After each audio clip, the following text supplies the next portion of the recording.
Israel Hamas ने ceasefire deal पर sign किए, नेतन्याहू सरकार शनिवार को मंजूरी देगी। सुरक्षा मंत्री ने समर्थन वापस लेने की धमकी दी। इजराइल और हमास ने सीज़फायर डील पर साइन कर दिए हैं। इजराइल के प्रधानमंत्री कार्यालय ने इसकी पुष्टि की है। डील को लेकर आज सिक्योरिटी कैबिनेट की मीटिंग होगी। सरकार शनिवार को इसे मंजूरी देगी। इसके बाद 19 जनवरी से सीज़फायर लागू होगा। इससे पहले गुरुवार को डील को मंजूरी देने के लिए कैबिनेट की मीटिंग होनी थी, लेकिन हमास की मांगों को लेकर पीएम बेंजामिन नेतन्याहू ने मीटिंग कर रद्द कर दी थी। नेतन्याहू ने आरोप लगाया था कि हमास आखिरी समय में समझौते की शर्तों से मुकर रहा है। इजराइल टाइम्स के मुताबिक हमास ने फिलिस्तीनी कैदियों की पहचान से जुड़ा मुद्दा उठाया था, जिसके बाद मध्यस्थों की मदद से हल कर लिया गया। बुधवार को कतर के पीएम ने डील के फाइनल में होने की पुष्टि की थी। ये डील 3 फेज में पूरी होगी। पहले फेज में इजराइल के 33 बंधकों को रिहा किया जाएगा। बदले में इजराइल में 250 फिलिस्तीनी कैदियों को रिहा करेगा। इजराइल सेना भी गाजा से पीछे हटेगी।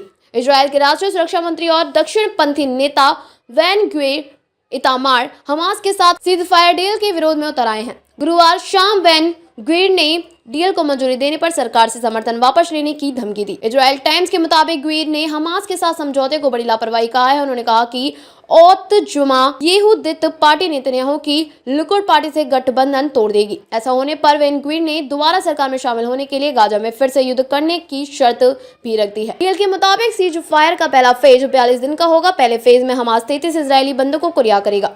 बदले में इजराइल भी हमास के 250 कैदियों को रिहा करेगा। साथ ही इजराइल सेना गाजा की सीमा से 700 मीटर पीछे हटेगी। सीज़फायर के लिए पिछले कई हफ्तों से कतर की राजधानी दोहा में बातचीत चल रही थी। इस बातचीत में मिस्र और अमेरिका भी शामिल है। अल जजीरा की रिपोर्ट के मुताबिक कतर पीएम थानी ने हमास और इजराइल के प्रतिनिधियों से बुधवार को मुलाकात की, जिसके बाद ये डील पूरी हुई। बंधकों की पहली फेज की रिहाई के 15 दिन बाद हमास बाकी बंधकों को रिहा करेगा।